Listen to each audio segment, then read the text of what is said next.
delighted to be here with you and to celebrate this important occasion. I have the tremendous honor, privilege, and responsibility to serve as the interim dean at Perkins School of Theology, and I have the opportunity to work with fantastic people here on staff at this amazing congregation.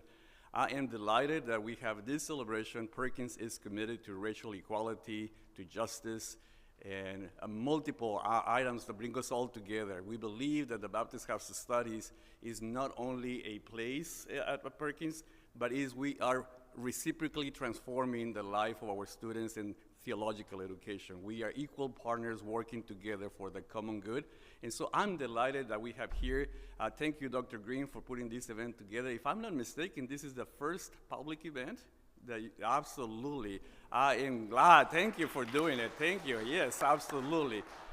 Thank you so much for being here. I'm really looking forward to wonderful conversations. God bless, and let's enjoy our day together.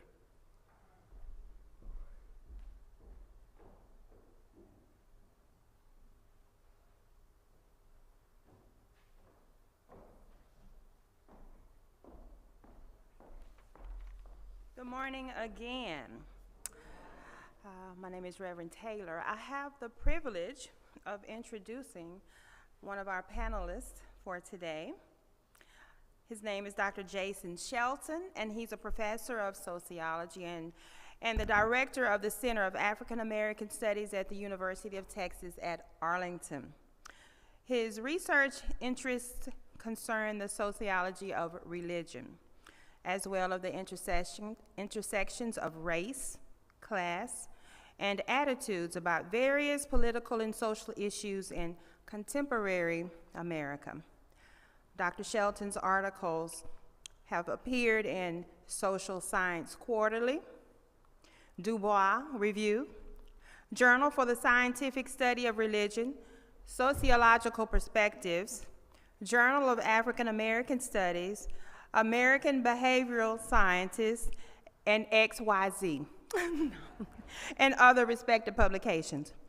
New York University Press published his first book, Blacks and Whites in Christian America, How Racial Discrimination Shapes Religious Convictions, which won a major award sponsored by the Southern Conference on African American Studies and an honorable mention from the American Sociological Association's section on the Sociology of Religion. NYU Press recently published his second book, The Contemporary Black Church, The New Dynamics of African American Religion. Y'all give that a hand. That's amazing. Now, Dr. Shelton, he currently serves as the chair of the Arlington Unity Council. It's a major initiative sponsored by the Office of the Mayor, and that aims to study equity strategies that the city could implement to promote and encourage greater equality and report to the City Council on its findings and recommendations. He's been interviewed by major media outlets for news stories relevant to his research, such as the New York Times, Chicago Tribune, USA Today, National Public Radio, the British Broadcasting Company, Christianity Today, Houston Chronicle, and network TV affiliates. He earned his PhD and a Master of Arts in Sociology at the University of Miami, Florida, and a BA in Sociology at Kent State University. From 2006 to 2008, Dr. Shelton served as a postdoctoral fellow in sociology at Rice University, where he worked on the first wave of the Portraits of American Life study. Ladies and gentlemen, I introduce to you Dr. Jason Shelton.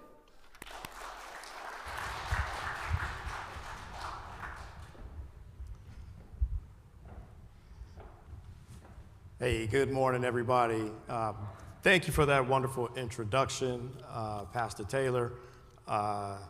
Thank you, Pastor Atkins, for your allowing SMU to host me here at Shiloh Institutional Baptist Church. Dr. Green, SMU, Black Church Studies, greatly appreciate your invitation to be here as well. I'm gonna step away from this mic. I wanna make sure everybody can still hear me. The farther I get away, that allows me to move around a little bit. Okay, wonderful, wonderful. George, can you fire up that presentation right here, sir, a little bit? All righty, wonderful. Here today to talk about my new book, The Contemporary Black Church, The New Dynamics of African American Religion. I couldn't have asked for a better reception to my book, y'all. It's been featured in the New York Times. It's been featured in the Washington Post, the Brookings Institute. I just got a phone call a few days ago from a news station in Boston that wants to interview me about the book. The Houston Chronicle called me again. I'm just gonna ride the wave until it crashes on the shore, right? Just keep rolling with it until. And I'm here with you all today, so I greatly appreciate this opportunity. I don't have copies of the book today for purchase, but my wife and daughter, who are sitting here in the front, in the second row, have little handbills that you can use to go to the NYU Press webpage and get a 30% discount. And so if you're interested after church, see, you know what I'm saying? After church, you can, it's funny to me though, my wife Sarah, she goes back with us to Cleveland. This reminds me of St. James, right? It feels just like St. James back home, AME church, upstairs in the balcony in the front rows where all the technology is, behind all the stained glass windows. This feels like home in a whole lot of ways. But anyway, if you're interested, you can definitely talk to Sarah and Chloe, and they have the handbills. But with that, let's hop on in and talk a little bit about the contemporary Black church. Before I get there, though, I want to take a quick couple of steps back to sort of give you a sense of what led me to write this book. We're going to talk real quick about some of the big trends in American religion overall. And then I'm going to talk about some nerdy debates among us as academics that sort of led to these changes. Forgive me for 1 second here. I got to play with this a little bit to make sure I can change the slide from afar. It was working a minute ago. Maybe I need to do that. There we go. Uh-oh, I went too far. There we go. All right, y'all. There have been many changes in American religion over the last few decades. I'm going to highlight 3 of them, and I'll talk about 1 or 2 more during the meat and potatoes of my presentation. But since the 1960s, 3 big trends have happened. Number 1, in no particular order, by the way, is the growth of religious non-affiliates. These are Americans that don't claim any religious affiliation. These are Americans who probably grew up as Christians at some point in their life, particularly earlier in their life, but then moved on to say that they don't affiliate with any religion. In 1972, which was the first year of the General Social Survey, you're going to hear me talk about the GSS a lot today. The GSS is one of the gold standards of American survey research. In 1972, only 5% of all of the study participants in the GSS didn't say that said that they didn't have a religious affiliation. But by 2018, that number had jumped to 23%. So that is a significant jump in just a few decades. Another major change is the growth of non-Christian religions in the United States. And let me be clear when I say growth, they're still pretty small. Even today, only about 2% of the American population, if you added together all the numbers of Americans who are Muslim, Americans who are Hindu, Americans who are Buddhist, or any of those other large or well-known non-Christian faiths, it's not very many of them that are, they only make about 2% of the American population. But the other reality is that there's probably not a person in this church today that hasn't heard of yoga. There's probably not a person in this church today that doesn't know about meditation. That's not to say that you do those things, but when those immigrants from different parts of the world came to America, they brought those aspects of their culture with them. And so even though the numbers are fairly small for Muslims and Buddhists and all those other, and Hindus and non-Christian faiths, their impact on American society has most certainly grown in terms of American culture. Another one of those big trends that's happened is the tension between mainline Protestants and evangelical Protestants. As the mainline has declined, and I'll get a lot more into that in a few minutes, the evangelical traditions have held more of their ground. They've lost people too, but they haven't lost nearly the way that those mainline traditions have lost. And not only that, that has shaped the way that politics have come in and impacted religion, and that those evangelical denominations have become far more politically conservative and more open about their positions. And so all that has affected, those are three big trends that have affected American religion. And of course, they have affected the African American church as well. Well, in moving forward here to talk about what all this means, oh, good Lord, here, I gotta get my timing on this bad boy. George, you might have to take over, my man. Let's see how it goes. Okay. So there's this big question among the nerdy professors that I do research with, and it's cut off at the top, I'm sorry, but the question is, what is the best way to measure religion? So, like the General Social Survey that I mentioned a few minutes ago, there are a couple of really big surveys in the United States, and what we do as professors is we use these surveys to analyze where we are in America and what's happening. But there's a debate among us about what's the best way to measure it. How do you all have all been there before. You get that phone call from a survey and they want to ask you what's your religion, and they'll probably ask you 5 or 6 questions. Well, which questions are the best one to use? That's what we do as sociologists. And way back in 1972, there was a well-known researcher named Tom Smith, and he created this variable called FUND, and it was short for fundamentalist. And basically what he did, and it was really great for his day, he was able to capture 3 different kinds of religious people. People who were fundamentalists, in other words, conservatives, people who were religious moderates, and people who were religious liberals.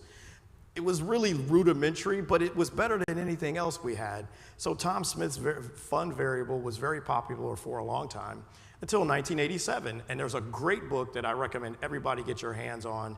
It's called American Mainline Religion by 2 well-known scholars, Roof and McKinney. And what they did is they said, the FUND variable isn't good enough. Let's create something new. And they did. And they took 2 variables, a relig variable for what's your religion, and your denom, what's your denomination, and they put them together, and it went from 3 different kinds of groups to 27 different groups. And that was way better than the 3, but it was too big. Like, what do you do with 27? Like it tells us the difference between Baptists and Methodists, but it's just too big to work with. And that was really popular for a long time, up until the year 2000. And when we get to the year 2000, a new way of doing it comes about. Let's see, George. Okay. At the top of the slide, you can't see it, but at the top of the slide, it says RELTRAD, the measure of American religion. And RELTRAD is a really technical term. It just merges 2 words, religious tradition. And you all don't realize it, but you basically know what RELTRAD is. If you're ever watching the 6 o'clock news, and you hear a survey result that said that 47% of evangelicals believe this, or 22% of Catholics believe that, they're using RELTRAD. And what they did was they created it went from 3 to 27 and now down to 7. And what RELTRAD does is it's able to capture evangelical Protestants, mainline Protestants. Black Protestants is in red for a reason. That's the reason why we're here today, so I'm going to come back to that. Catholics, Jews, people who are other faiths, the Muslims, Hindus, Buddhists, among other folks, and those people with no religious affiliation or preference. RELTRAD is great. It's been cited over 2,000 times in American survey research, and nobody gets a paper cited 2,000 times. You're doing good if you get cited 100 times. So 2,000 times is amazing since the year 2000. But RELTRAD has its problems with it, and one of the papers that I wrote shows what the problems are with it. So that takes us back to that Black Protestant point. Here we are in a historically relevant Black Baptist church. I can stand in this church and feel comfortable and at home, even though I grew up in a Black Methodist church back home in Cleveland, Ohio. In other words, there's a lot of diversity among us as the African American church, right? Where even though I'm in a Baptist church today and y'all are Baptist, or some of y'all are Baptist, not everybody here might be Baptist, y'all might be visiting from other places, and I appreciate that y'all are here doing that. But y'all know there's Kojic, there's the Church of God in Christ. There are other traditions as well. There are black people in those pews, and not all the time everybody's black, but it's the tradition that is historically black that gives it that unique feeling. What RelTrad does is it takes all of those diverse black traditions and puts us in one category. I get it, I see why they're doing it, but if you're doing like me and you want to study religious diversity among black people, RelTrad doesn't help you. It puts us all there, puts the black Methodists, the black Baptists, the black Pentecostals, we're all there. You gotta parcel us out to show the diversity. And so that was one of the things that made me realize, as great as RelTrad is, there's a problem. So it made me start thinking, and you all know a lot of this already, what is the black church? And of course, I'm not the first one to write about this. Scholars have been writing about this for centuries, right? What is the black church? But in the end, most scholars agree that it comes down to three hardcore traditions that are at the heart of the black church, and that's the Methodist tradition.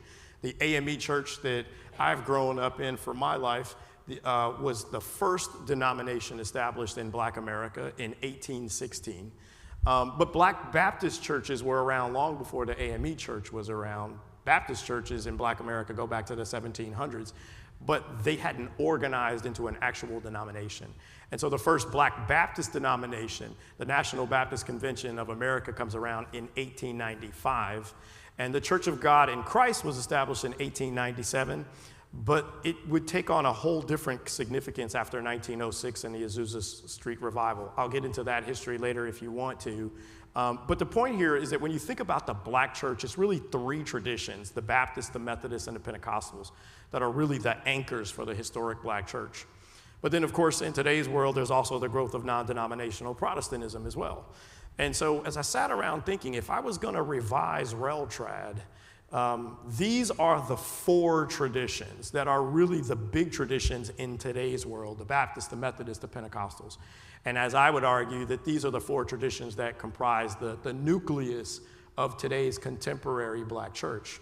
And so with that, a buddy of mine and I wrote a research paper, and we called it Black RelTrad. And I told y'all the RelTrad paper from the year 2000 has been cited over 2,000 times.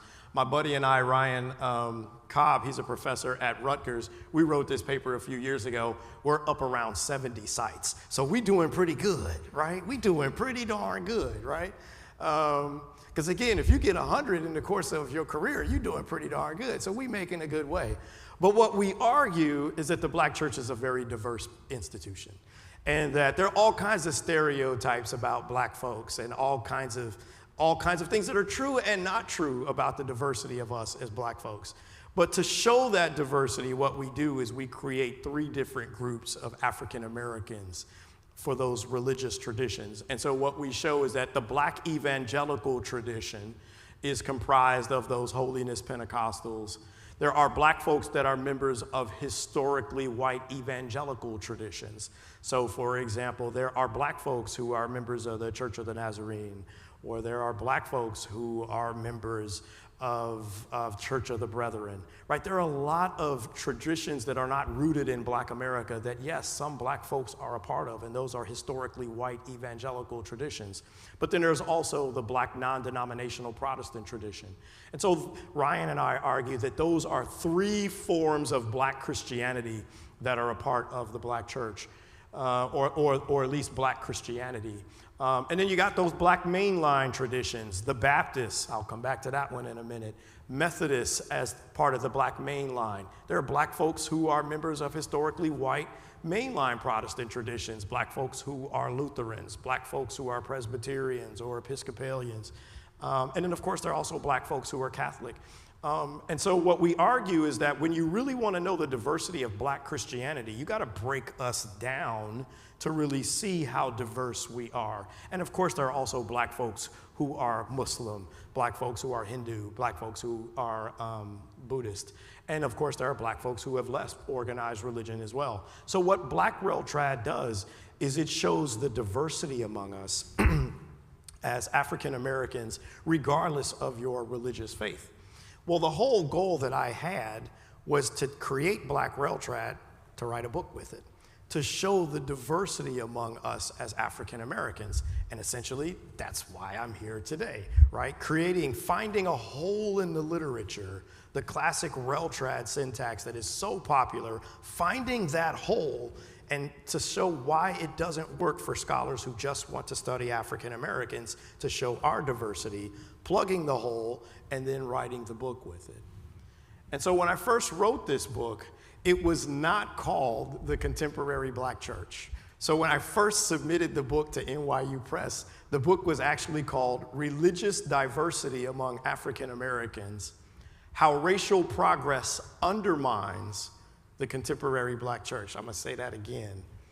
Religious Diversity Among African Americans: How Racial Progress Undermines the Contemporary Black Church.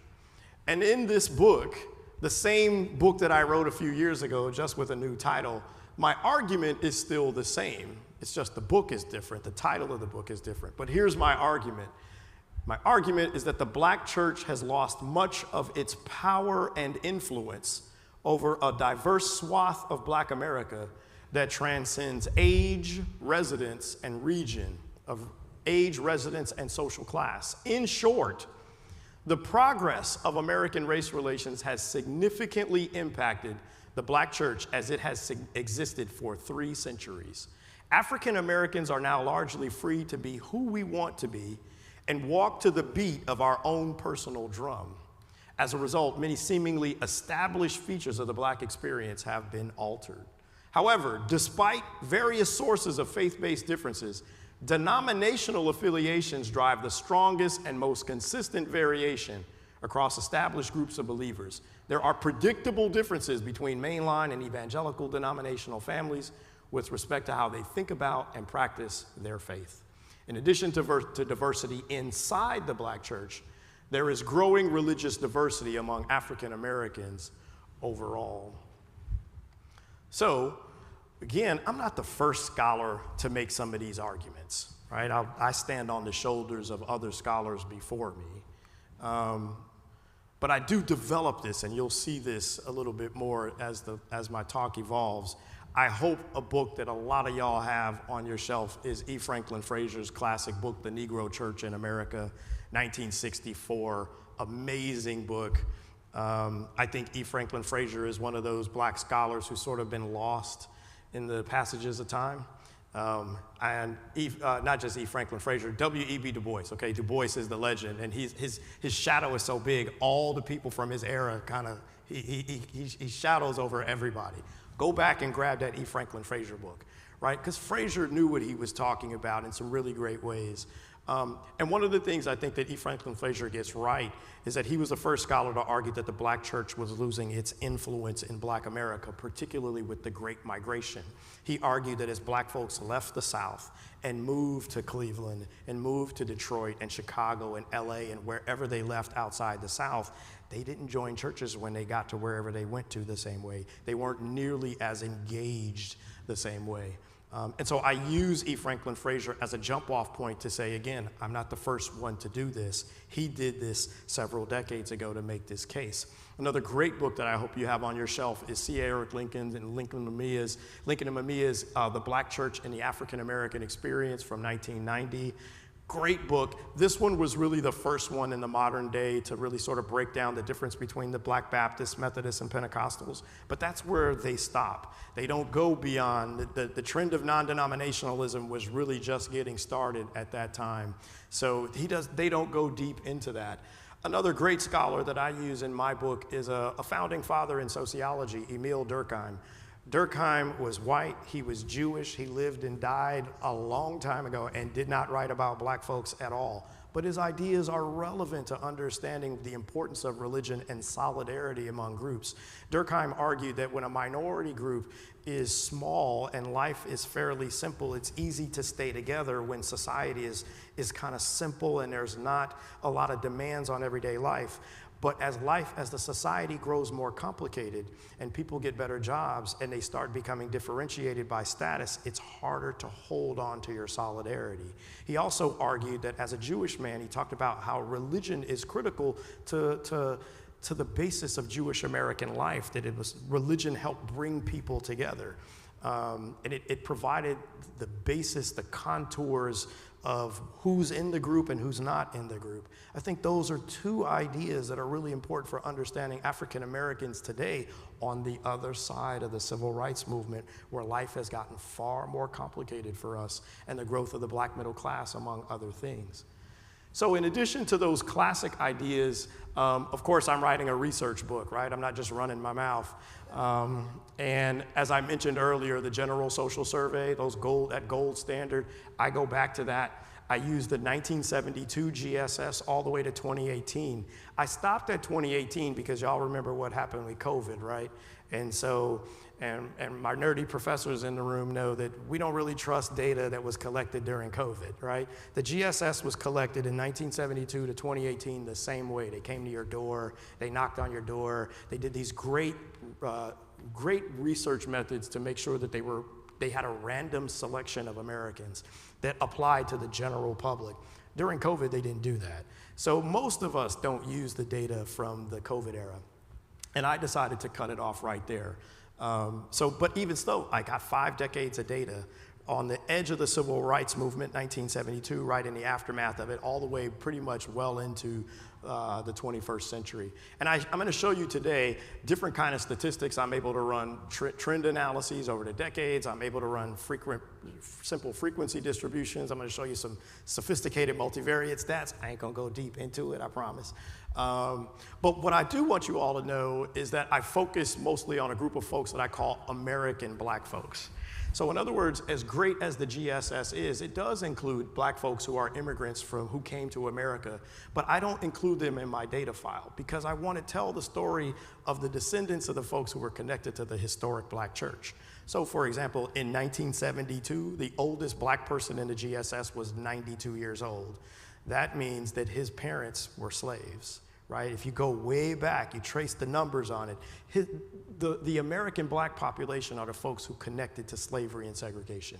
That's the story of the black church. And those are the people that I wanted to tell the story with statistically. Not only that though, numbers can only take you but so far. You gotta talk to people. You gotta hear their emotions. You gotta make eye contact with them. You gotta see why they believe what they believe. So I did 27 really in-depth interviews with high-ranking Protestant and Catholic clergy.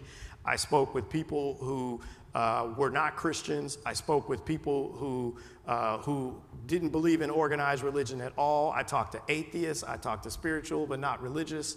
And my whole point in this book was to understand how religion connects with other aspects of African American life, things like, of course, how often you pray and how often you go to church, but also things about how religion connects to your social class and your middle class status or poverty status, or how does religion connect to political ideology, who votes Republican, what are your feelings about racial discrimination? And I'm going to show not all of that, but a lot of that with you all today. So with that, let's start to explore some of this religious diversity among African Americans. I told y'all that I got some nice phone calls from different media outlets, and this is one of those findings that got a lot of attention. Some of y'all probably can't see that as you get too far back. I'll walk you through it a little bit.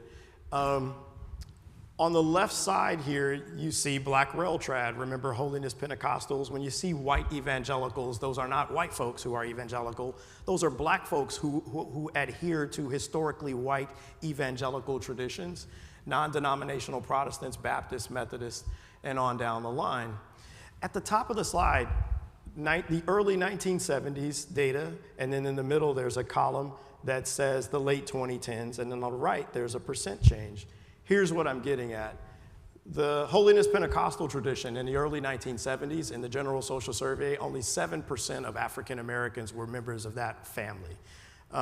They've always been small, but when you fast forward the clock to the late 2010s, it went from 7% to 6%. That's just a 1% decline over 50 years.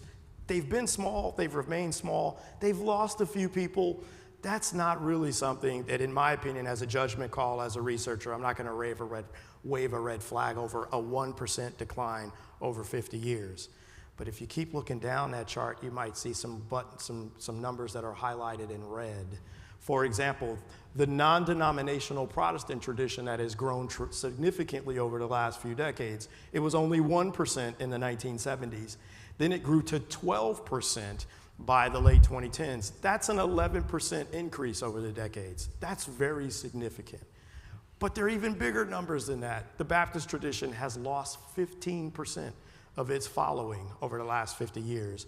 The Black Methodist tradition that I grew up in, always small, bigger than the Pentecostal, Holiness Pentecostal tradition. In the early 1970s, the Black Methodist tradition was about 15% of all black folks. We're down to 5% now. And so the point is, this is a 10% drop. The bigger traditions, the Baptists and the Methodists, the mainline traditions in Black America, are losing people left and right. Now, for my Baptist friends, y'all know this because y'all go to Baptist churches. You know you're losing numbers, but it's not, the larger sense in Black America doesn't realize how bad the problem is, particularly among the Baptists and Methodists. Baptists in particular, because you're still the largest denomination. But as the numbers continue to fall, then you'll be in the same situation that the Methodists are in. How low does this go? We don't really know. But if you look at the very bottom here, no religious preference increased from 5% in the early 1970s to 20% by 2018. That's the biggest jump of all of them. In other words, no religious affiliation jumped by 15 points, and non-denom grew by 11. That's great for non-denom, but even they're outpaced by the growing numbers of African Americans who are leaving organized religion overall. What I don't show you here is, but I show it to you later in my book, is I did the same analysis on people between the ages of 18 and 30. There are no African Americans in the survey who said that they're Methodists. The Baptists fall significantly to 20%, and the no religious affiliation runs away with the largest number of people between age 18 and 30. So again, when you fast forward the clock, what does the Black church look like in the United States of America in 50 years? So it's one thing to have the numbers, and the numbers are clear, but that's why you got to talk to people to explain, why do these numbers look like this? And so when I did these interviews, the very first question I asked them is, I showed them the results and I said, why do you think this is happening? Just a very simple question. And what was great about that is I got a wide range of different answers as to why. And I'm going to share some of those with you today. But in general, there were 5 things that the people that I spoke to said. One of them was that there's the growth of the contemporary Black middle class, and it has fostered a wider range of lifestyle options. Another explanation was that Blacks' enhanced access to mainstream American culture encourages secularization. Another answer was that many traditions, and by this they mean liturgies, hymns, rituals within the Black church, seem old and outdated. Another explanation was that the Black church seems less relevant in the modern world to addressing issues of racial inequality. And in my opinion, when you combine all of these answers, among others, it more broadly suggests that assimilation, that's that word in red that some of y'all probably can't see in the back, that assimilation is taking root in Black America. But let me share with you all a few of these quotes. So this is from an Episcopalian pastor in Detroit.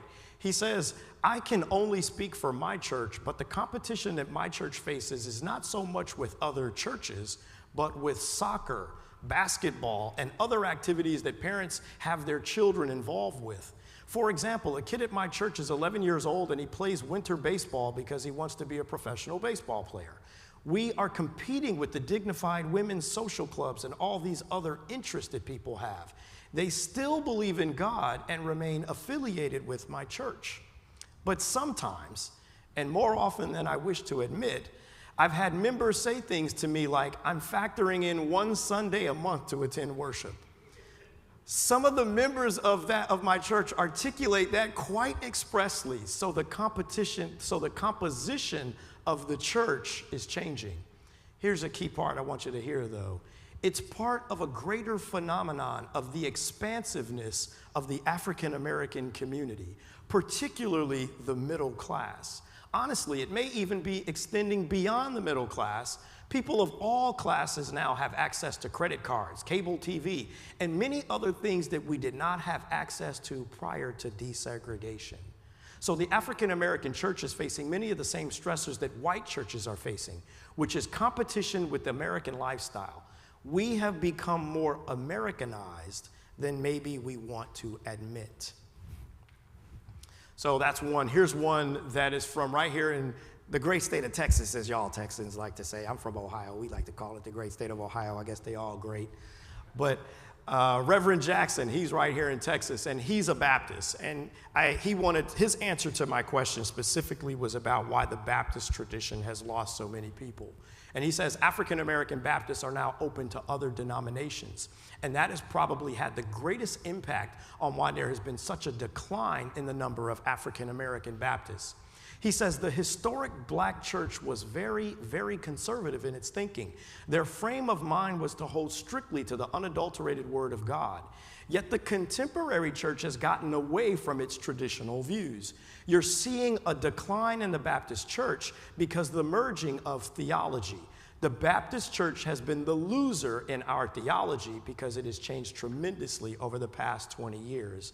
I'm not going to go into that last paragraph that he says, but in essence, what Pastor Jackson is saying is that he argues that Black Baptist preachers have been influenced by the larger society, and that has come into the pulpit, and that has impacted the people in the pews. So that conservative religious ideology and theology is not as prevalent today as it was 50 years ago. Then I also had someone explain the decline among Methodists, and this is a female preacher back home in the great state of Ohio. She says, one reason is because the tradition remains so steadfast that there's not room for you to create something new. My faith is still the same and God hasn't changed. So it's fine if we don't follow this doctrine, those 5 steps, or that particular order of service. And you shouldn't have to feel like you have to dress up or wear a hat to go to church if you're a woman. People should be able to come to church in blue jeans and t-shirts because we're going to worship the Lord. This is that point about the old tradition, right? The sense that it's old. Now, a big theme in my book, this hit the Baptists a little bit, but it hit the Methodists hard. The Methodist tradition that I grew up in, people just talked about how old it is and how it has not adjusted to the modern day. And so, for example, I can tell you, our little girl, Chloe, Sarah and I picked a more contemporary church. If you want to keep these girls, we got 2 daughters, if you want to keep these girls in the modern day Black Methodist church, you better find something that's more modern, that's with the world that they grew up in. And I think we've done a pretty good job of it so far. We'll see, Chloe. All right. So those are some of the explanations in terms of why those changes happened. But what I want to do now is talk about the consequences of the diversity, right? When people are different in their religion, that means they see social issues differently in society. And this is the part of the book where I got a lot of people who called me about, particularly on the eve of the presidential election, and you'll see why in a few minutes. So before I show this first finding, well, there it is. Remember the Black Rail Trad coding scheme that Ryan and I created? Remember, it's designed to show the differences between evangelical blacks and mainline Protestant black folks. Well, as you look at this slide, and again, I'm not going to go deep onto this, you'll see some numbers in red that are highlighted at the top. With those numbers in red, the question on the General Social Survey is about gay marriage. And do you favor it or support it? And this is a great finding. It shows exactly what we were thinking Black Rail Trad would do. It shows those 3 traditions at the top: Holiness Pentecostal, black folks who adhere to historically white evangelical denominations, and non-denominational Protestants. Those 3 groups that comprise the evangelical branch of the black church all are sharply opposed to gay marriage. Those are the 3 that do. But look below it, the Baptists do not strongly oppose it compared to people who dropped out of organized religion. The Black Methodists do not strongly oppose it. Mainline traditions, that's the difference between the mainlines and evangelicals. We're seeing it very clearly right here within the Black church. The diversity in what your religious affiliation is shapes how you see these hot button issues, even in Black America. Now, some of y'all might be saying, and it makes perfect sense, Baptists are evangelicals, right? They are in the broader American society, but when you talk about Black folks, Black Baptists are part of that mainline tradition in Black America. Remember, mainliners are losing big numbers of people. Religious conservatives are losing people, but not nearly the same way. So we see where Baptists are losing people. I've shown you this finding about Black Baptists not as sharply opposed on matters related to gay marriage and homosexuality as other more conservative Christian believers. And there's more to the story, so hold on here. But this is just the beginning, that I want you to get that sense of the consequences of the diversity among us as Black folks, and how you cannot assume that all Black folks think about and practice their faith the same way, and you cannot assume that we see political and social issues the same way. We are an incredibly diverse people. Not only that, so here's the one that I got a whole lot of phone calls over right before the presidential election. My book shows in the General Social Survey, I analyzed political party affiliation over the decades. And I know y'all can't really see this from where you are now, but y'all know the vast majority of Black folks are affiliated with the Democratic Party, right? But that's changing. And what this table shows you, for example, is that in the early 1970s, 74% of the Holiness Pentecostal family said that they were Democrats, 14% said that they were independents, 12% said that they were Republicans. This is, again, back in the early 1970s. Fast forward the clock to 2018. The number of people who said that they were Democrats fell only a little bit among Holiness Pentecostals. It went from 74 to 72. But what jumped dramatically was the number of Black folks who said that they were political independents. It went from 14 to 28%. Another big fall was Republicans. A lot of those Pentecostals who said that they were Republicans in the early 1970s, it was 12%. It actually went to 0 by 2018. But remember what I told you about the independents that jumped to the middle. Well, before I get there, non-denominationals declined by 10% who said that they were Democrats. It went from 67% to 57%. Baptists went from 78 to 68. That's a 10% decline. A 10% decline among Baptists is big because you're talking about a lot of people. Remember, the Baptists are the biggest tradition in Black America. The Methodists did actually increase in their affiliation with Democrats. It went up by 16%. Black Catholics also declined by 10%. More or less, Black America is clearly moving away from the Democratic Party over the decades. Where are we moving to? Not the Republican Party, but to the middle, to the independent, to that middle ground. The independents grew by 14% among Pentecostals. They grew by 14% among Baptists. They grew by 14% among respondents with no religious preference, the nuns. We see Black folks are moving away from the left, at least in terms of political party affiliation, moving closer towards the middle. There's another finding, though. They got a bunch of phone calls for me about, so as y'all know, it's one thing to say that you're a Democrat or a Republican, but it's another thing to what you do when you get inside the ballot box, right? When you get inside the booth. How do you actually cast your vote? Well, y'all know that when you think about the civil rights movement was led mostly by the Baptist tradition and the Methodist tradition. Reverend Dr. Martin Luther King Jr. was a Baptist, right? When you think about the Southern Christian Leadership Conference, most of those folks were Baptist preachers. Methodists were in the mix. We were sort of in the background to y'all. Y'all taking the lead, we there. You know, we got our signs up too, but y'all taking the lead, we there though. What you see here is there's a question in the General Social Survey. I was able to create a variable that says whether you voted as far back as the 1968 presidential election all the way up to 2016 to figure out if you voted, and if you voted, how did you vote, or did you vote? And so the first question is, did you vote? What you see are those red numbers in the middle here. Baptists and Methodists far more likely to get out and vote in a presidential election. It's the Baptists and the Methodists that are doing the get out the vote drives. It's the Baptists and the Methodists that get the caravans together to get the folks who can't get to the polls, right? Souls to the polls. It's the Baptists and the Methodists that are doing that. And that's why you see those numbers in red there. They're far more likely to get out in the election. But then the next question on the General Social Survey is, when you got in there, who did you vote for? Did you vote for the Republican candidate or the Democratic candidate? It's very clear that, and I don't show you this, it's in the book, but it's very clear that Baptists and Methodists are far more likely to vote for the Democratic presidential candidate, regardless of who it was, because the GSS asked you who was it. And they are far more likely to vote for that Democratic candidate. There's one tradition that's far more likely to vote for the Republican candidate. And as you see here, it's in red to that far end. Black folks who are non-denominational Protestant are twice as likely to vote for the Republican presidential candidate. This was where I got a whole bunch of phone calls from. And this is where you might remember during the election, Donald Trump at a handful of times showed up in African-American churches. He went to non-denominational Protestant churches. That's where he's more likely to get those votes from. Now, some of y'all might be wondering, why is that? I tell you the story why in the book.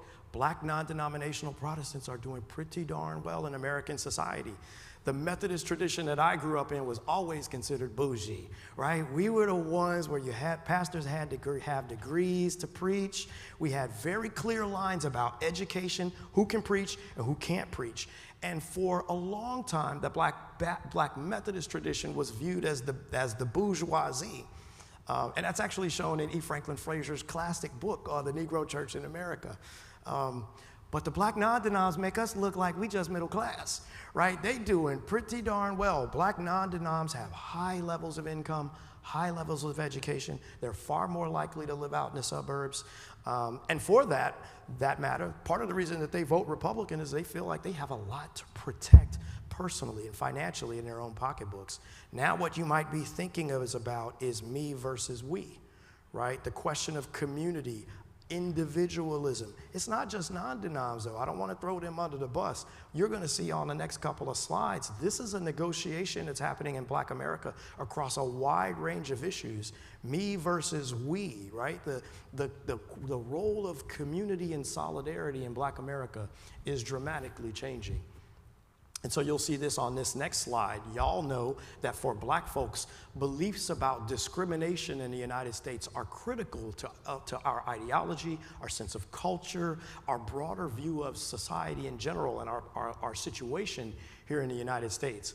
I'm not going to get too technical with it, but the General Social Survey has these 4 questions about racial inequality in America, and they've been asking them since the mid-1980s. And the question basically says, that Blacks and whites are unequal in American society with respect to income and education and opportunity.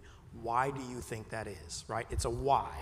It says clearly there is inequality, but what's the cause of the inequality is what the question is getting at. And they give you 4 ways to answer the question. You can say that it's old school discrimination, that it's just racism, that Black folks don't have opportunities still in America because of racism.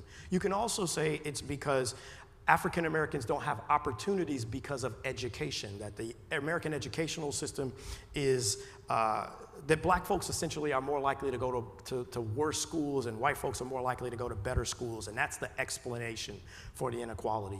Both of those are what we would call structural attributions for inequality. In other words, they're bigger than us as individuals. The problem of inequality is out there in society, and Black folks haven't gotten a fair shake. The other 2 options on the survey, though, are more about individuals. One of them is that the reason why there's continued inequality in America today is that Black folks lack motivation. In other words, that we're lazy. So I'm going to show you what these answers look like. Actually, the very last one is not one that scholars really analyze anymore. It's one that says the answer is that Black folks are biologically inferior to white folks. The good news is that in the early 1980s, when they first started answering that question, about 10% of people said yes, that was an answer. But the number has been so low now over the last few decades, it's like 2%. So we don't even pay much attention to it because there's not a story you can tell with that data. The point is there are 3 real big answers to this question. What you're looking at here, I'm going to focus on the discrimination question. And I'm going to jump right to non-denominational Protestants. That's the third row down. In the late 1980s, black folks who were non-denominational Protestants, 75% of black folks who were non-denominational Protestants said that racism was the reason for the racial disparities in America. 75%. But by 2018, that number fell to 61%. That's a 14% drop. Non-denoms were not alone in that drop. Baptists were also at 14%. The Methodist tradition that I grew up in, 32% drop over the decades. Non-religious preference, those black folks that have left organized religion, they fell by 18%. You see a whole bunch of minus signs there. This is a finding that has nothing to really do with religion. I wish I could tell you that these people feel this way and those people don't. It's negative down the board. Black people are moving away from the argument that it is racism that is the core explanation for why we're not doing well in society or what racial inequality means. Don't get me wrong, this is not to say we don't believe that it's not impacting us, but it's not the strong, clear majority that it once was. The same finding is for the question about education. That next column over. There's been a 10% decline in beliefs about educational inequality among Pentecostals, 31% decline among non-denoms, 21% among Baptists, 21% among Methodists. Big changes in our ideology among African Americans of what we think are the causes of inequality. Remember that motivation question though? Right, when I tell you, are you lazy? Check this one out. Here's where there's been growth on this one.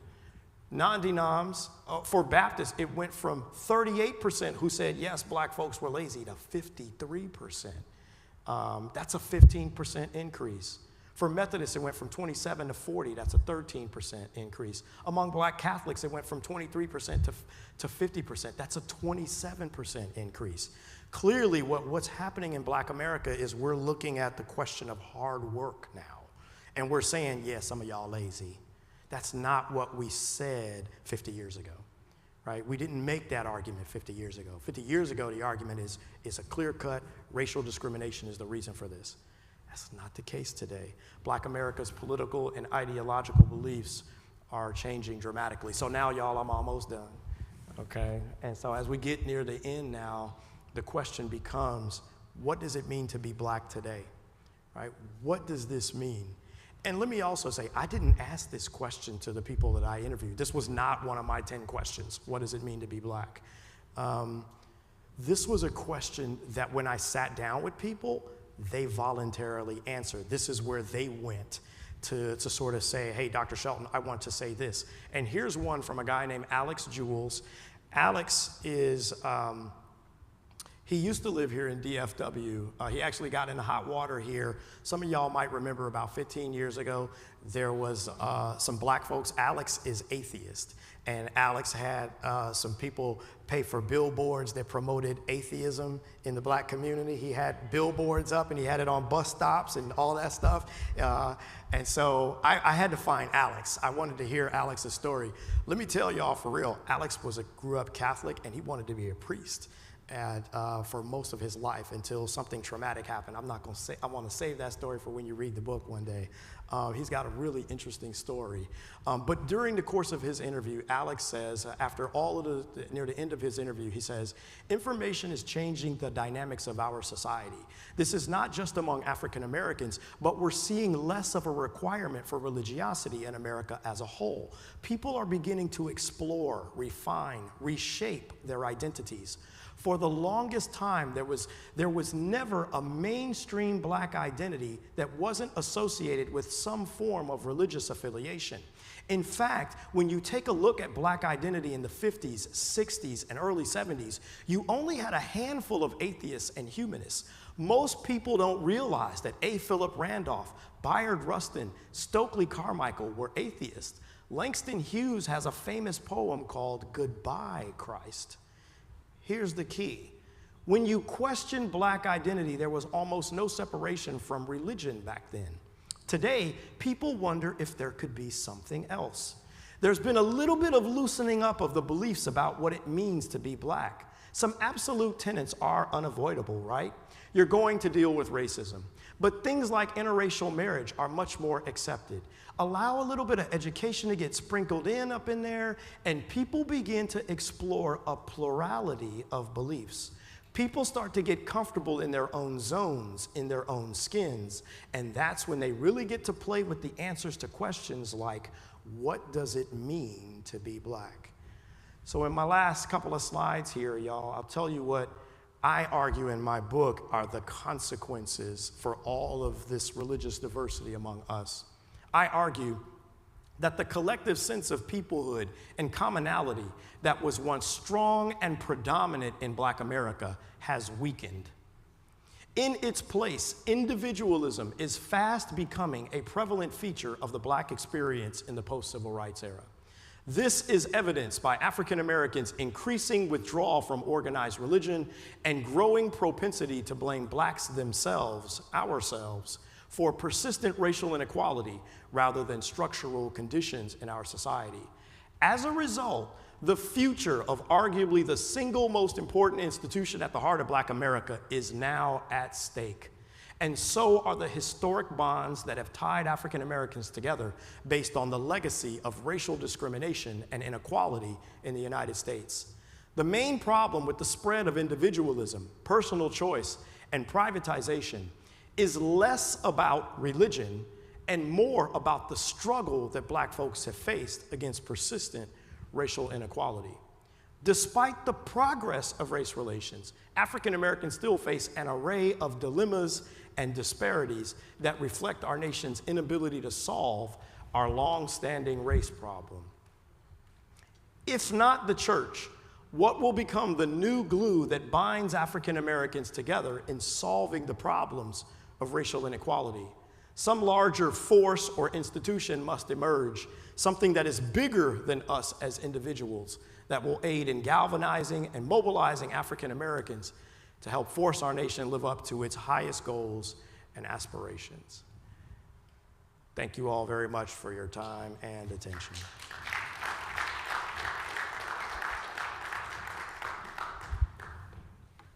Yes, sir. Well, that's quite a bit, and I am processing some of the data, and I definitely have some questions.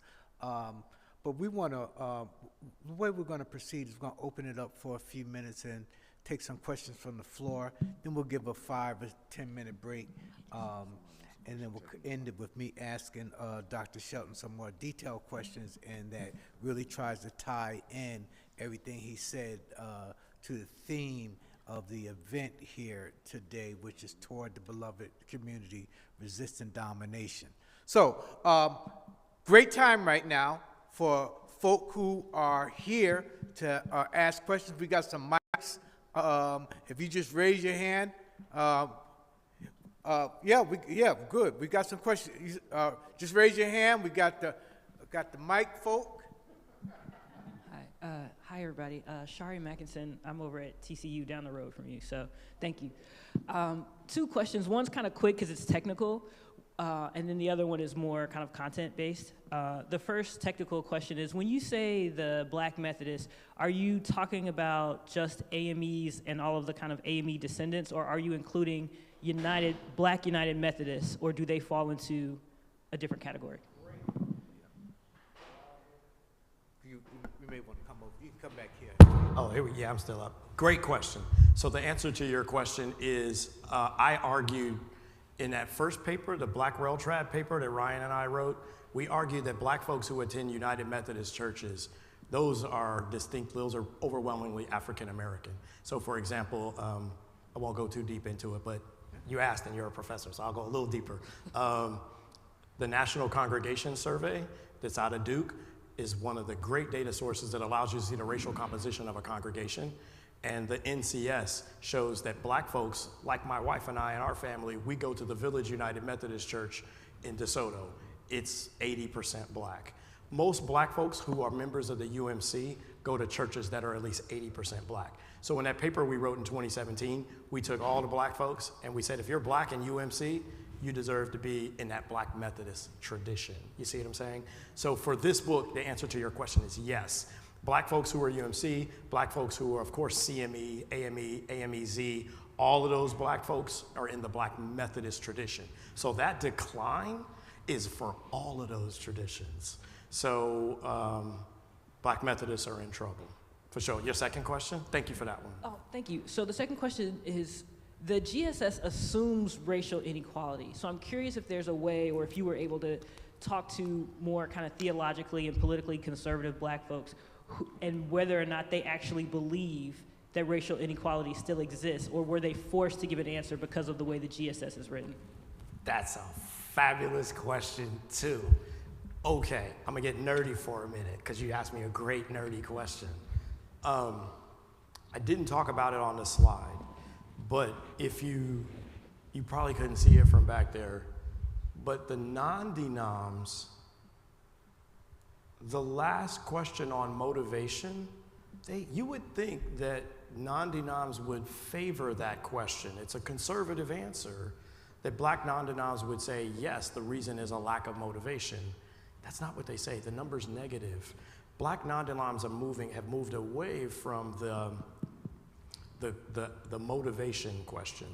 For a lot of us as scholars, we've noticed this over the last few decades. It's not just non-denoms, but more and more people, even the nuns at the bottom, they say negative on that too. What a lot of us are thinking is that the GSS's 4 questions are missing something. It's probably a culture question. It's probably, so I think to get to a better answer to your question, I think that if you were sitting in the room with non-denoms, and as I did my interviews, Black folks who are non-denom that I interviewed talked about racial inequality. They believe that racial inequality is there. But I think the argument that a lot of non-denoms would agree with, and a lot of conservatives in general would agree with, is to say that it is that people are lazy, but it's also the culture that people come from that creates the laziness. And that's what the GSS does not have. And so a lot of us are saying the GSS needs to create a question about culture. Like did you come from, what did you learn about hard work? What did you learn when you were a shorty that you apply or don't apply now? But you're raising a great question. I wish I could have a better answer for you. The best answer I can tell you is in my interviews with non-denoms for the book, they all understood that there is racial inequality. Their explanation for it differed. But I think what's the answer to that statistically is a different answer in the GSS. And they have experimented with it, by the way. They did experiment, and there is an experiment that shows that if you add culture to the GSS, it does carry weight. It does, a number of people answer that question and said, yes, it's a cultural factor for it. The problem is that the GSS doesn't want to include it, because once you include it now, you have to change all the data that from going back to 1985 it doesn't carry the same weight anymore. So they don't know what to do of, yes, this answer makes sense and there's some weight in there, but if you bring this, all the other decades of data don't mean anything. Sorry to get technical. Great questions, I appreciate that. Yes.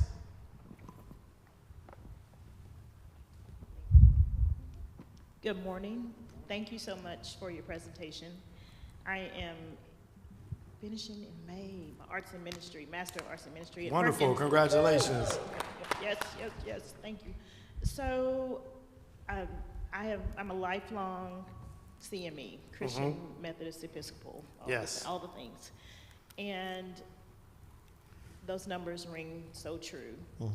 Did you get a chance to interview any of the leadership of the denominations as a part of your research? No. Great question. Okay. And I did not get to the leadership of the denominations. That's a lot of multi-layers up in there. Well, I'm asking because I'm on the Episcopal leadership team. Oh, yeah? For our, and our senior bishop, it's our senior bishop who's also the leadership of the 8th Episcopal District.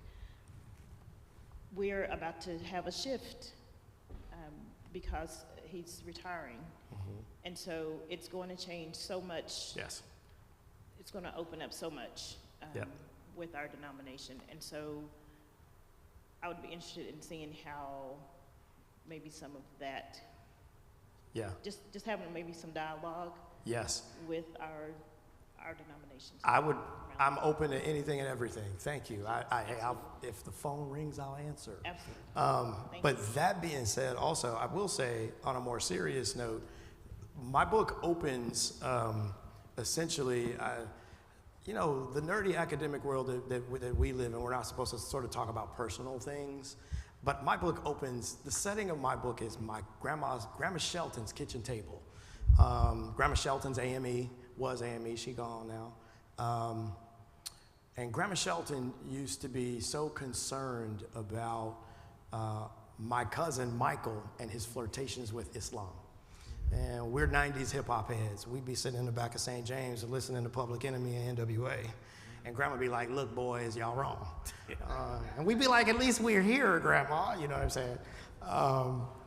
But I tell you all that to say that the setting of the story of our family and what was happening in our family with Michael caught on with high-ranking members of the AME church. So I get this phone call a few months ago from a person, I'm not gonna say names, but he's way up there in the AME church, and he said, we saw your book. And now my book is on the desk of a whole lot of bigwigs in the AME church. And I was really glad to see that, because they need to know, and I think they already know, don't get me wrong, they know this better than I do. But there's a real issue here. In the book I get into some of the politics of some of these things. I'm not clergy, I'm a sociologist. Clergy got to figure out some of these things, but the reality of it is there's some real problems here, and I think the modern part of things can be fixed in some good ways. There's some things that are in there, but I say all that to say that the Methodist tradition is in trouble, and if a phone call, if I can say something to anybody to say, hey, look, this is the historic denominational family in Black America, and no young black folks between the ages of 18 and 30 said that they were Methodists at all, whether they were UMC, AME, or CME, none of them. That's a problem. So anyway, yes, thanks for your question. Yes. Here comes the mic.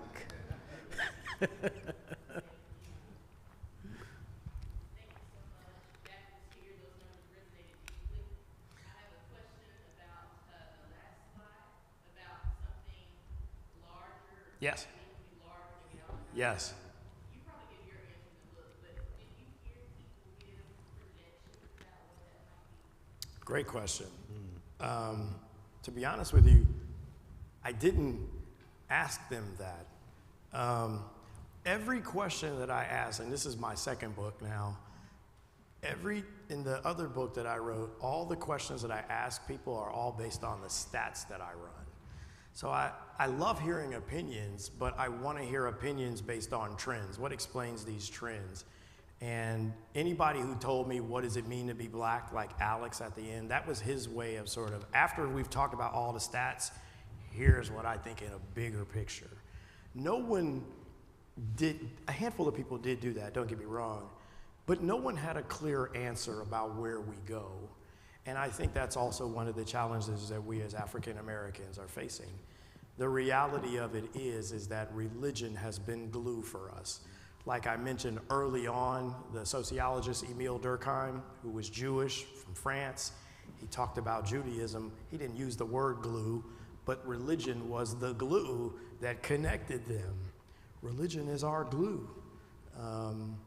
Religion, it's being in places like this that influence the music that we make and listen to, that influences our politics, that influences our sense of community.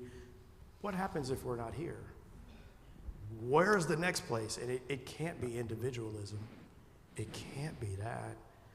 So I don't know what the answer is. Now, what I will say is that later in the book, one of my fun chapters that I enjoyed writing is a chapter on religion and community. And had this nice moment where I'm gonna imagine you were the preacher I was interviewing, and he says at his church, he asks a question to people in the pews. He says that the black church is about community, and he's like, there are other areas of community that the black church is the bigger institution, but it taps into smaller institutions. And he said, you know, I like to ask people in my pews, He said, I'm in the pulpit and I'll ask the people in the pews, what's your favorite color? Is it pink and green or is it red and white? And then I hollered out and said, my favorite colors are black and gold. And he said, good Lord, that's what's up. That's what's up. And so, and he said, he laughed, and we had this same moment. He's like, oh, good Lord, I'm going to end this interview. Because he turns out he's a Kappa, right? And that conversation led to the church's connection to the Divine Nines fraternities and sororities, and then the church's connection to HBCUs, and the church's connections to these other institutions. The problem with those other institutions is that they're distinctly middle class, right? You better be a college-educated kid, and you got to go to an HBCU. What if you don't go to the HBCU to become a member of the Divine Nine? What if you're among those black folks that are still desperately poor and stuck in any hood USA, right? So that's where the glue that this institution provides is bigger than social class. It's bigger than education in the Divine Nine. It's bigger than all of those things. And so that's why I say we got a real problem, because this is an institution that cuts across Black America. And even our friends who are Muslim, even our friends who are Buddhist, they're religious people, so they get it. They may not practice and think about it the way we do, but they get it in their way, and they have their own sense of community and connection. And we can all tie in together despite that difference. But what happens when we all become these atomized things that go on our own places? I wish I had an answer for that one. That's a great question. We've got time for a couple more questions, and then we'll take a break. Thank you. My question, it stems from your slide on the explanation for decline among Baptists. Where's this question coming from? Oh, right here. Okay. Right here. Yes, ma'am. And this is from where Reverend Jackson of Texas, yes, the Baptist, was speaking. Mm-hmm. Well, he said, you get used to being, a traditionalist. Yes. And then the pastor gets in the pulpit and he starts changing the minds of the congregants. Yes. And before you know it, church is pretty much different from what it used to be. Yes.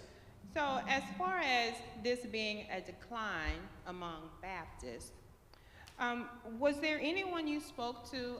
I understand the slides about racism and all of the other slides, but what about gender? Mm-hmm. Did you speak to anyone, a female, not the woman that you yep. spoke to about the dress yes. in church, about their perceptions of why yes. Baptists are declining? So I can answer your question, yes. I talked to a woman who's a Baptist preacher in New York City, and she's the senior pastor at what most people would describe as a fairly liberal congregation in New York City, liberal politically, liberally socially, and religiously. She had a lot to say, but she didn't talk directly about the Baptist tradition. So I want to say answer is yes, I did, but she didn't go directly into the Baptist tradition. But she talked about being Baptist, and she talked about one of the declines in the Black church overall, but particularly within her life as a young Baptist woman, was that she talked about, wow, and she came back to this same point several times over the course of her interview. She said that when she was a younger woman and she went to college, she started sitting in a classroom and learning about things that challenged her faith. And she said she would go home on the weekend to the family church, and she would want to go talk to the pastor, and she'd say, Pastor, I learned in science class A, B, C, and D, and the pastor would say, we ain't gonna talk about that because, you deal with that and you open in a world that, that's not the answer. God don't want you grappling with those questions. And she's saying, well, God put the questions in my mind, so I need you to help me answer these. And the whole point that she came back to throughout the course of her interview was that she argues that as more and more Black folks go to college and get better educated, they have tougher questions that challenge their faith, but clergy are afraid to address those questions. And she said, we're losing people because the church doesn't want to address tough questions related to science. Let me also say that she, at one point in her interview, she talked about her grandmama said that just because that man in the pulpit says A, B, and C, and D, you don't have to pay as much attention to him because we know what he does with those other women after church. You follow me? So she's made it clear that when her grandmama said that as a younger woman, that made her look at, I'm not pointing at Michael, I'm pointing at the pulpit. That made her look at clergy, you know what I'm saying? I ain't pointing at Pastor Atkins either, you know what I'm saying? But she made it clear that as a woman, I don't have to, and the word she uses it, she said, her grandmama said, you don't have to respect him the way that we used to. And so I think that's where, so to answer your question, there's the science component to this that deals with the larger society and secularization and arguments about modernization. But then there's this component to this that's specifically about gender and sex and sexuality. And for this woman, she was like, look, grandmama said, don't we take him for Sunday and in this time of the service. For the rest of that, don't go back there. You ain't got to pay attention to all that back there. So I think there's a different, a complicated aspect to your answer to that. Thank you, I appreciate that. Now, what resonated with Emil Durkheim, is that what you Durkheim, said? Durkheim, you said when the society is small, it's easier to be a lot more cohesive. Yes. But when it starts expanding, you know, that's when all of the complications come in. And that's what I see today in religion as far as women. Yep.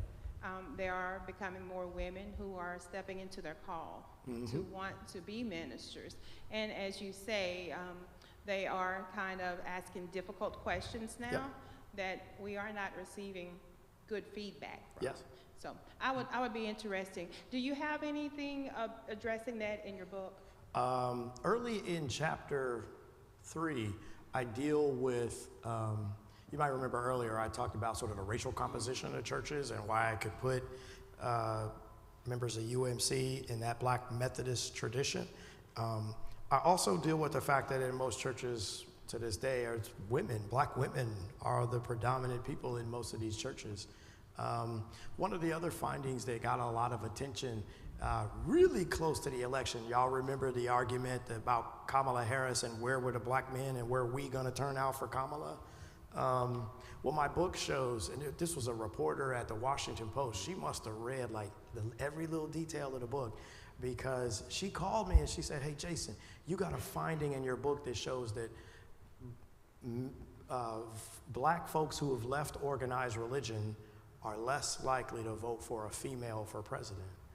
And I said, boy, you really read the fine print. Like that, I wasn't, so imagine when I wrote the book, I wasn't writing about this presidential election. I wrote the book a year and a half earlier, but I had a finding that showed that African Americans who left organized religion, the nuns, I show in the book that Black nuns are far more socially conservative than white nuns.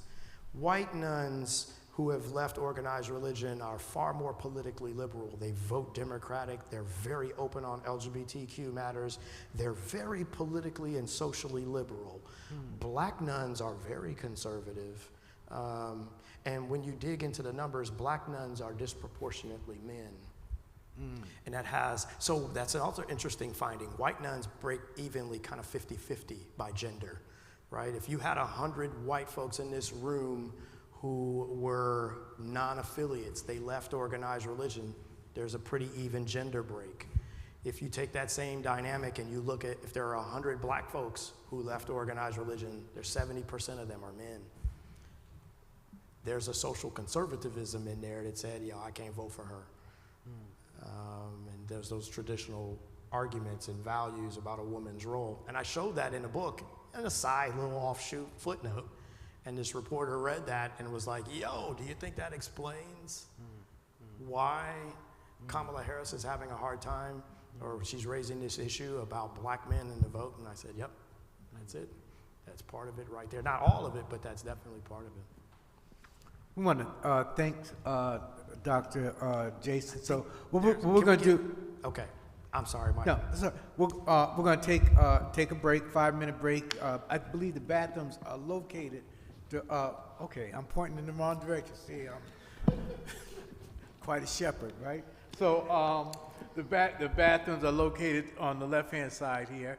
And so we'll come back and just hang in there with us. We'll have a few more questions and then we'll be good. All right, so let's take our break. Yes, sir. Good.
We're going to regather. So we're going to regather and take a few more questions. And so we are regathering. We are regathering.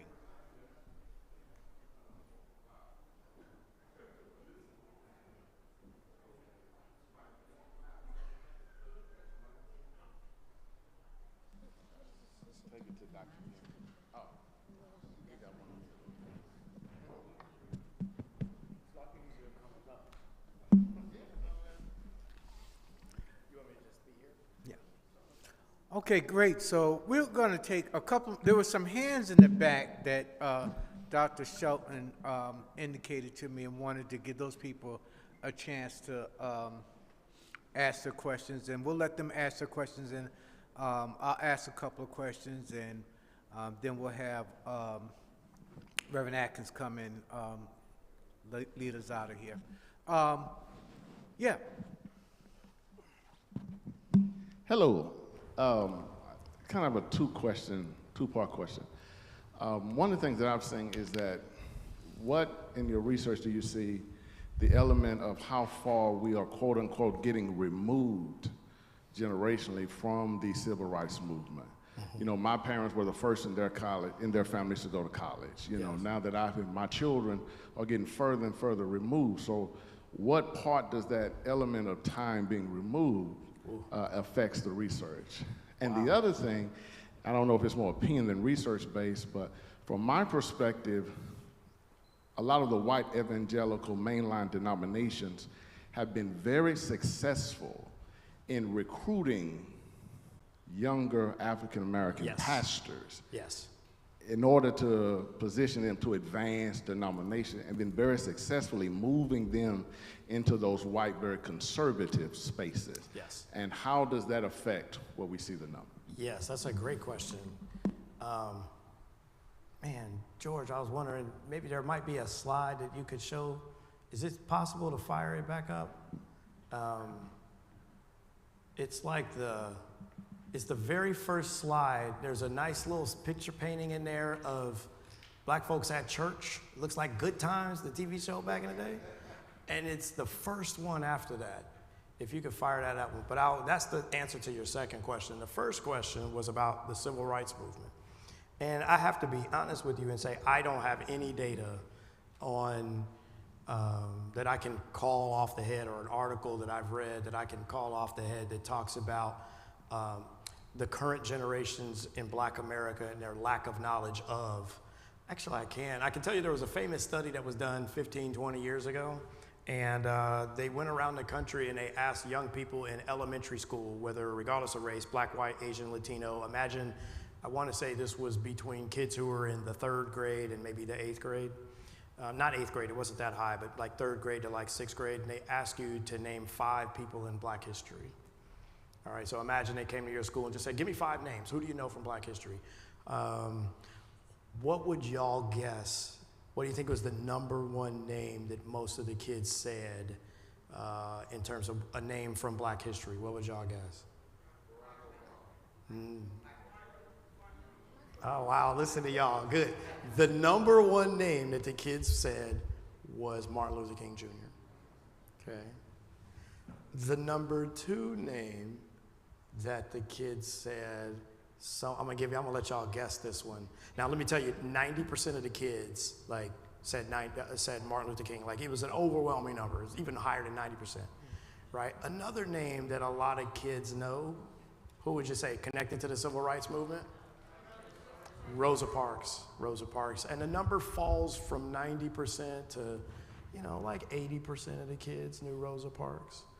After, there's a third name that a lot of kids knew, and good Lord, I shouldn't have mentioned this one because I can't remember all the details. Forgive me. I remember it was Martin, then it was Rosa Parks, and then it's sort of a drop off.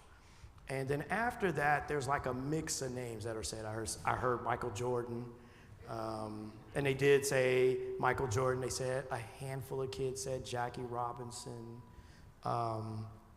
More kids, over 50% of the kids said Malcolm X. My point is that and when you selected on that, apparently, later in the article, it talked about what the black kids knew. What the survey showed is that the black kids didn't know a whole lot more than the white kids knew. They kind of knew the same things. And so the question becomes, at least my takeaway from it, and I see this at the university. I teach a class at UT Arlington that I created. It's called Contemporary Black Experience. And I have to be honest with y'all, and I hope my students ain't watching this, because that's not my Black Experience class. I'm not teaching Black Experience this semester, but I'm pretty shocked at what my students don't know. But I'm not surprised anymore, because our students, I guess the question I have to say, and I know my youngest daughter is with us here tonight, she know what we talk about at the kitchen table. It's all kind of black stuff, right? But what are we talking about at home? Those are big questions, and I see it anecdotally in my class, what my students don't know about African American history. I start my Contemporary Black Experience class off with the first 2 weeks is a quick overview of African American history from slavery through segregation. And I can tell they're learning. They know that there was slavery. They know that there was segregation. They don't know much else, though. They don't know what that means. And as Grandmama and them are passing on, then I'm a Gen Xer. I'm 48 years old. I grew up at a time where I had all four of my grandparents, and I remember I had all four of them until I was 28. I mean, I'm a lucky dude. And I have all of their history, and I knew that well. But my daughters they knew Grandma Shelton and Grandpa Shelton, but they were at the end of their lives. We were anchored in that. We knew their stories. They'll never know those stories, and my students will never know any of those things unless they do that homework. So I think another problem that we have is we're getting so far removed from it that it's difficult to hold on to that history. Your second question about black folks moving in the white evangelical faith, on one of those slides, it's okay, George, if you don't, oh, there it go right there, my man, thank you. If you looked at Pastor Atkins, the second row down is the black folks that are now in white evangelical denominations, okay? In the early 1970s, it was only 1%. And today it's only 2%. It hasn't jumped a whole lot. But those black folks that follow historically, I show you in one of the chapters, in this same chapter where I show you this later in the chapter, there are more black folks that are leaving. I show you what was your religious affiliation at age 16. The GSS has a question of what denomination was your religion at when you were 16 years old. And I can compare age 16 to what you are now, whatever it was when you took the survey. When you were 16, you were Methodist, but now you're Church of the Brethren, right? I can see that, and that's where a lot of that growth is coming from. A lot of that growth is also middle-class African Americans, right? Again, you're better educated black folks who are professionals that are moving into these, whether it's historically white evangelical, historically white mainline, moving over to Catholicism. And again, Catholicism has roots in the black community, no question about it, but it's not one of those historic traditions that we anchor with the black church. So what we see is more middle-class black folks moving away. Again, it's not big numbers, but trends that get bigger got to start somewhere. And that's where I use the word assimilation to talk about our adjustment into the modern society. Good question, sir. Thank you. I thought I saw there was somebody else over here right before we went to the break. Okay, there we go. Okay, all right. Okay, so a couple of quick questions. First of all, great presentation. Glad you accepted our invitation.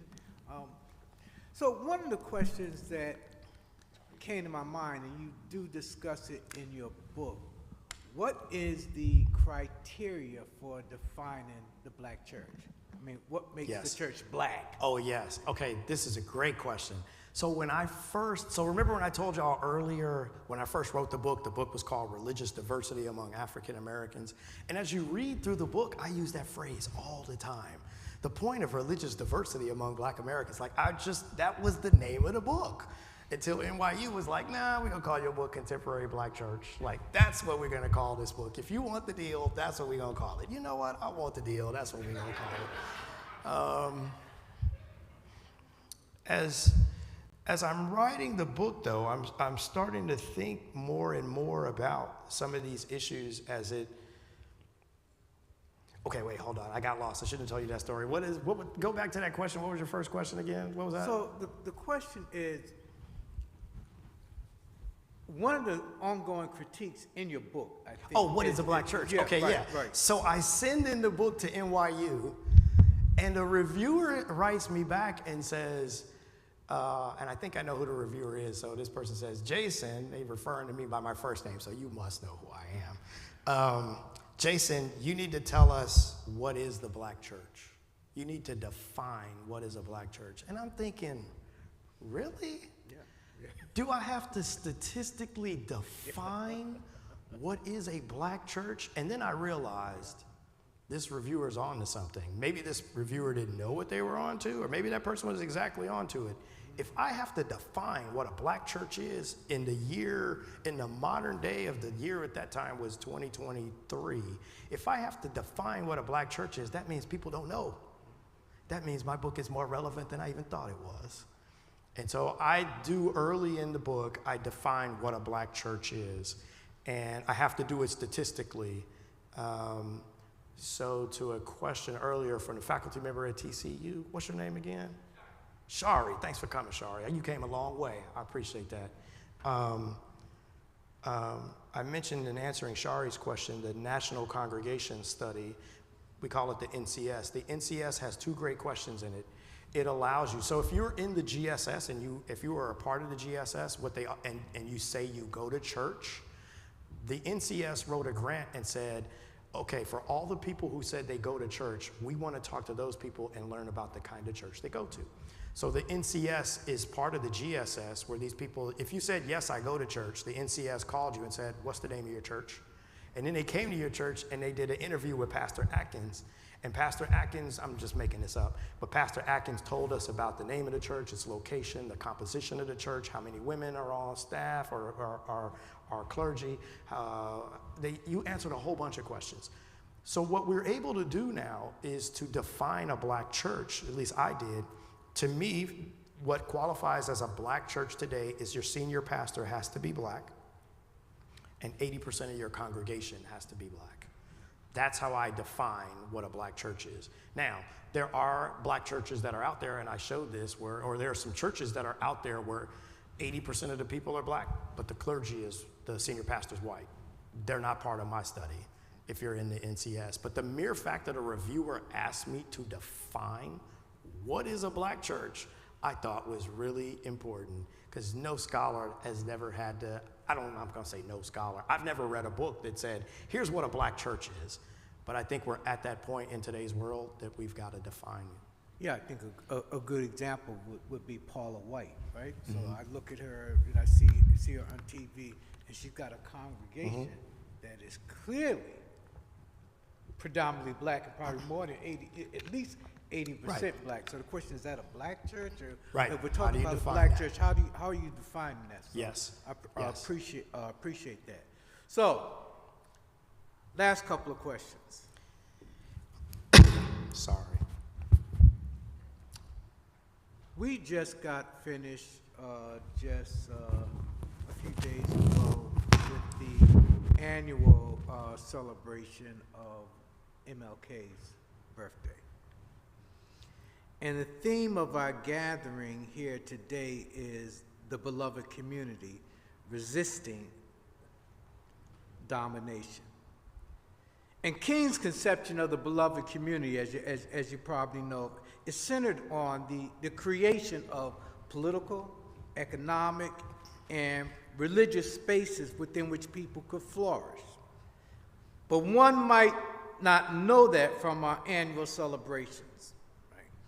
One might not know that from our annual celebrations that King proposed concrete policies that, in his judgment, would lead to the creation of the beloved community. Those policies, for instance, included the right to jobs at livable wages, guaranteed incomes to those unable or not expected to participate in the labor market, access to health care, and so forth. It's most unfortunate, and unfortunately, I think unlikely to change, that this nation's annual celebration of King often amounts to little more than a ritual where he's stripped of those type of policies and instead reduced to little more than an apostle of interracial understanding. All of that is rather my laborious way of asking you this question. In your book, The Contemporary Black Church, The New Dynamics of African American Religion, in that text you talk about, and you did here today, among other things, the considerable sorting and shifting that has and that is taking place within the African American church and African American Christianity. Eddie Glaude, just a few years ago, raised the question, is the black church dead? And I'm wondering, looking at your research and your stats, how would you respond to that? Is it dead? I would say the answer globally is no. Black church is not dead.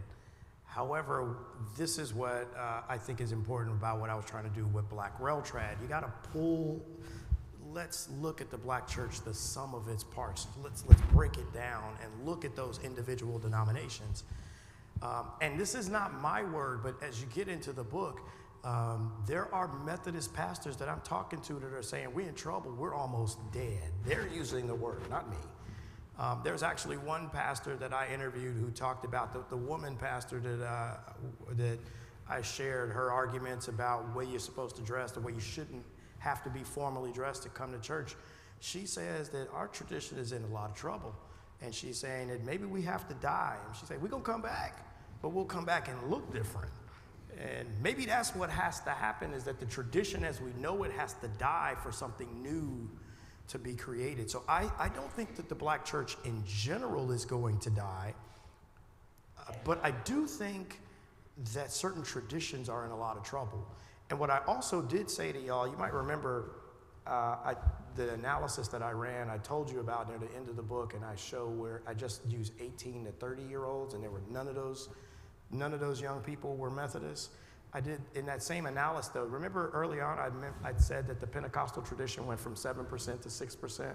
So that's not a minor decline, it's a slight decline.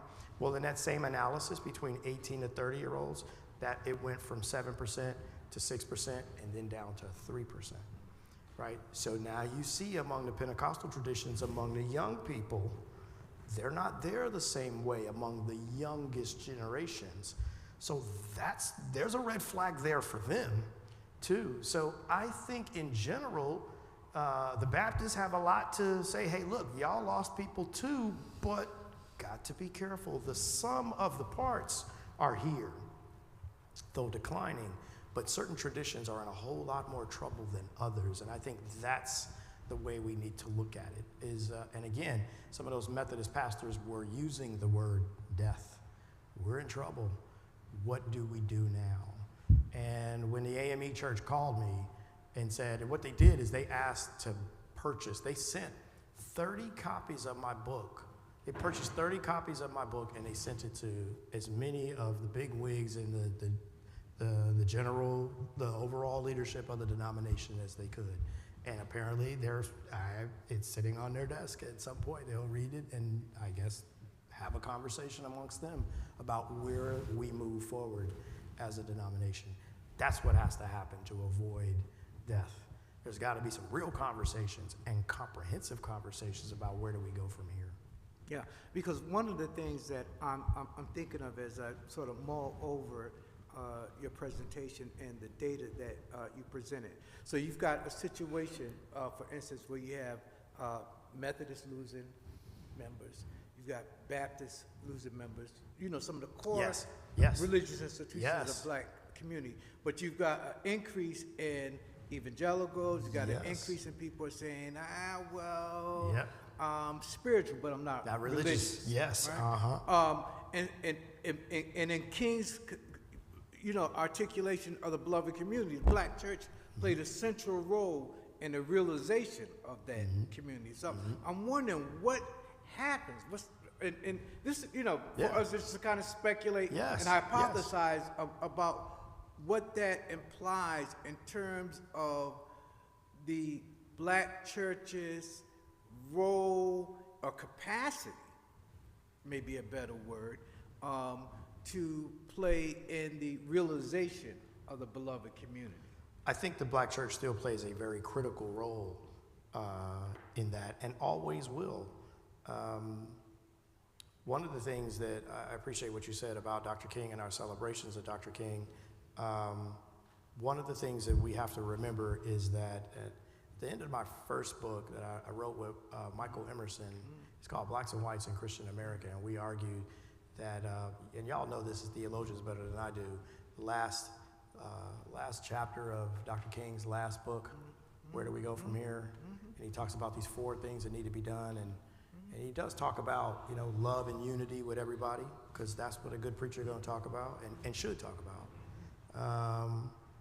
But he also talks about interventions that are these structural interventions, and he's basically talking about policy. That's not a conversation that we have today when we celebrate Dr. King, right? We don't talk about policies that need to be in place to help mend the racial divide and address the inequalities and the disparities in our country. Dr. King made it very clear that, without policy, it ain't gonna happen. And that's a conversation that we need to continue to have. But then you gotta wonder, why aren't we having that conversation? Yeah, that's right. Okay? Yeah. And again, and I didn't show it to you today, but in my book, I show you affirmative action, for example. I've told people for years, I got my job at UT Arlington in part because of affirmative action, and I don't have no problem saying that. I got hired in 2008. There were no African Americans in the Department of Sociology at UT Arlington. And I had a senior faculty member tell me we needed some black folks. And I wasn't offended by that because he knew what he was talking about when he said that. He looked at the student body and he was like, we need some black folks. And so they hired 2 of us. So they told me they knew what they was doing. Both of us are tenured professors. Both of us have pretty darn good careers at this point. Sorry, Lord. Oh, that's not bad. That's not bad? Okay. I can do worse? I'm not, but you know what I'm saying. I'm a Methodist. We can cuss. Darn.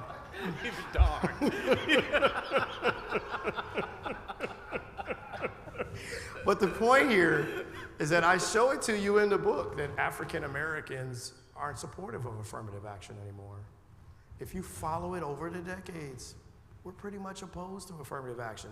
Did you wonder last summer when you realize how quiet it was when the United States Supreme Court ended affirmative action policies? There wasn't much pushback in the black community.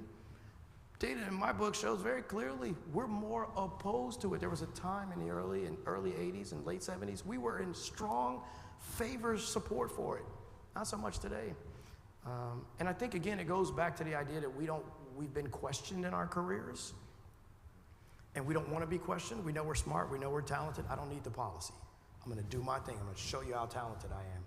For better or worse, I'm not saying that I agree with that, but I think that's the mentality. My point here, Dr. Green, is that it's hard for policy to be part of the beloved community if we as African Americans aren't supportive of racial policy anymore. The policy ain't gonna happen unless we are supportive, and we're clearly not nearly as supportive as we used to be. I want to thank Dr. Shelton and for such a wonderful presentation, and we want to be good stewards of our time here. And Reverend Atkins, you want to come up and say a few closing words? And maybe Dr. Shelton can hang around for 5 minutes in case y'all want to.